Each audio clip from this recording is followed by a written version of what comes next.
কতটা খুশি আপনারা আজকে? আমরা খুবই খুশি, যেহেতু মতুয়া ভক্তবৃন্দের পরিচালনায় এই যে গুরুকুল পাঠশালা এবং শিক্ষার যে মেরুদণ্ড, আমার গুরুচাঁদ ঠাকুর বলেছিল, ছেলে মেয়ে দিবে শিক্ষা, প্রয়োজন করবে ভিক্ষা। সবাকারে বলি আমি, যদি মানব মরে অবিদ্যান পুত্র কন্যা যেন নাহি থাকে ঘরে। ছেলে মেয়েকে শিক্ষা দিতে পারলে শিক্ষাই জাতির মেরুদণ্ড। শিক্ষায় আনে চেতনা, চেতনায় আনে বিপ্লব, আর বিপ্লব আমাদেরকে মুক্ত করে।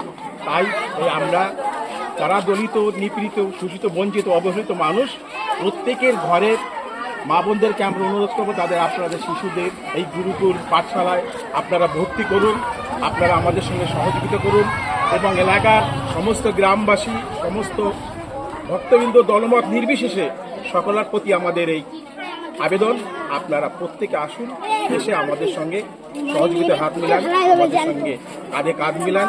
আমরা আগামী দিনে এই শিক্ষার আলো ঘরে ঘরে পৌঁছে যেতে চাই। কত সংখ্যায় বাচ্চা হতে পারে, কত স্টুডেন্ট হতে পারে, কতটা বাচ্চা হতে পারে যারা এই